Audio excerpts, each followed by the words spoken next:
अस्सलाम वालेकुम व्यूअर्स, मैं हूं आपका होस्ट अब्दुर्रहमान और आज डिस्कस करेंगे सऊदी अरब की जानब से पाकिस्तान को दिया जाने वाला मजीद अरबों डॉलर्स का रिलीफ जो कि 3 अरब डॉलर्स का है। यह रकम हमने 8 दिसंबर 2025 को वापस करनी थी। सऊदी अरब ने हमें 3 अरब डॉलर्स एक साल के लिए एक्सटेंड कर दिए हैं, यानी रोल ओवर कर दिया है। अब ये 3 अरब डॉलर्स हम लोगों ने अगले साल यानी 2026 के 8 दिसंबर को वापस करनी है। पाकिस्तान जिस मुश्किल दौर से गुजर रहा है उसमें अगर हमारा कर्जा एक साल के लिए भी मौखर हो जाए तो हमारे लिए वाकई रिलीफ है, क्योंकि हमारे जो कुल कौमी सतह के ऊपर डॉलर के ज़खायर हैं वो सिर्फ 19.6 अरब डॉलर्स हैं।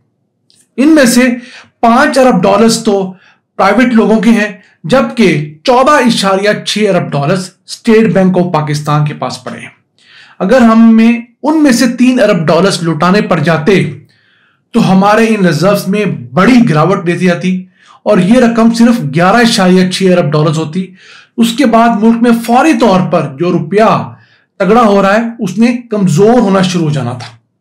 अब ये 3 अरब डॉलर्स हम लोगों ने 2021 में लिए थे, इमरान खान का दौर था और हम लोगों ने सिर्फ एक साल के उधार के ऊपर ही पैसे लिए थे, लेकिन 2022 में वापस नहीं कर पाए। हमने इसे एक साल के लिए एक्सटेंड करवाया। 2023 के दिसंबर में फिर वापस नहीं कर पाए, हमने एक साल फिर एक्सटेंड करवाया। 2024 में फिर नहीं कर पाए, 2025 आया, अब हमने एक साल फिर एक्सटेंड करवा लिया है। अब हमारे जो हालात हैं हमें ये अगले कई साल एक्सटेंड करवाने ही पड़ेंगे। उसकी रीजन बहुत सिंपल है कि हमारे अखराजात ज्यादा हैं, हमारी आमदन कम है। हम एक्सपोर्ट्स और रेमिटेंसेस से जितने पैसे कमाते हैं हमारी इंपोर्ट्स और हमारे कर्जों की अदायगी उससे कहीं ज्यादा है। जब तक हम अपने जराए से आमदनी नहीं बढ़ाएंगे इन कर्जों को रोल ओवर करवाते रहना ही हमारे पास फिलहाल एक वायबल ऑप्शन है। अब सऊदीया से हमने टोटल कोई 5 अरब डॉलर्स कैश अपने अकाउंट में रखवा रखा है। उस 5 में से 3 अरब डॉलर्स हमने हर साल 8 दिसंबर को वापस करने होते हैं, जबकि 2 अरब डॉलर्स हम लोगों ने जून के महीने वापस करने होते हैं। अब जून 2026 में हमने जो 2 अरब डॉलर्स वापस करने हैं सऊदीया के, वो हम फिर एक साल के लिए एक्सटेंड करवाएंगे, उसे 2027 तक मौखर करवाएंगे। लेकिन मसला वही है, 130 अरब डॉलर्स का हमारा टोटल कर्जा जो कि बैरूनी है, उस कर्जे को अदा करने के ऊपर हमें 4 अरब डॉलर्स जेब से हर साल सूद अदा करना पड़ता है। यानी कुछ कर्जा तो हमारा रोल ओवर हो जाता है, जैसे सऊदीया का हो गया 5 अरब डॉलर्स हर साल, चाइना की मेहरबानी हमें हर साल 4 अरब डॉलर्स रोल ओवर कर देता है, यूए की भी मेहरबानी हमें हर साल 3 अरब डॉलर्स रोल ओवर कर देता है। लेकिन इन तमाम मुल्कों की जानब से लिया गया ये 12 अरब डॉलर्स कर्जा, इसके ऊपर हम सूद तो अदा करते हैं ना, 4% शरह सूद हम सऊदीया से लिए गए कर्जे के ऊपर हर साल अदा कर रहे हैं। इसी तरह कोई 5% के करीब शरह सूद जो है वो 5 से 6% वो चाइना के कर्जे के ऊपर है। इसी तरह जो हमारा दोस्त यूएई है उसके कर्जे के ऊपर कोई 4.5% के करीब शरह सूद है, हमें वो अदा करना पड़ता है। अगर पिछले माली साल का जिक्र करें तो हम लोगों ने मजमूई तौर के ऊपर कोई 18 बिलियन डॉलर्स का कर्जा और सूद अदा किया था। उसमें से जो कर्जा था वो 12 अरब 71 करोड़ डॉलर्स था, जबकि 5 अरब 34 करोड़ डॉलर्स हम लोगों ने सूद की मद में अदा किया था। इस साल ये तकरीबन कोई 4 अरब डॉलर्स के करीब रकम होगी जो सूद की रकम होगी। हमारी जो टोटल एक्सपोर्ट्स हैं उनका 40% तो कर्जों की अदायगी में निकल जाता है। हमने दुनिया में खाक कमाना है, सबसे ज्यादा अगर कर्जा हमारे ऊपर किसी मुल्क का है तो वो चाइना का है, टोटल कर्जे का 23%। दूसरे नंबर पर किसी मुल्क का अगर कर्जा है तो वो सऊदीया का है, टोटल कर्जे का 5%।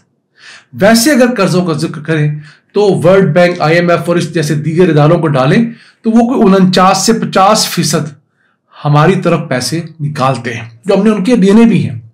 अभी इस माली साल के पहले क्वार्टर में यानी कि पहले 3 माह के अंदर हम लोगों ने 3 अरब 55 करोड़ डॉलर्स का कर्जा वापस कर दिया। उसमें से प्रिंसिपल अमाउंट थी वो 2 अरब 35 करोड़ डॉलर थी, जबकि जो हमने सूद अदा किया वो 1 अरब 19 करोड़ डॉलर था। लेकिन ये जो रकम हमने अदा की है ये मजीद कर्जा उठा के अदा की है। یہ نہیں کہ ہم نے کما کے کوئی چیز واپس کی ہے. ہمارا مسئلہ یہ ہے کہ ہم قرضے کو قرضے سے ریپلیس کر رہے ہیں. اپنی آمدن ہم نہیں بڑھا رہے یا بڑھا نہیں پا رہے. واحد چیز جو پاکستان کی آمدن میں بڑھ رہی ہے وہ ہمارے فارن ریمیٹنسز ہیں، کیونکہ ملک سے بڑی تعداد میں نوجوان ڈنکی لگا کر اپنی جائیداد بیچ کر باہر جا رہے ہیں.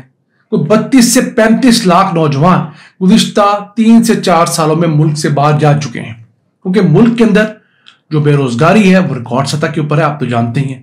تو لوگ کیا کرتے ہیں کہ اپنے اثاثے بیچتے ہیں. کوئی اپنا جانور بیچتا ہے، کوئی اپنی زمین بیچتا ہے، کوئی مکان کو رہن رکھواتا ہے، کوئی اپنی ماں کا زیور بیچتا ہے.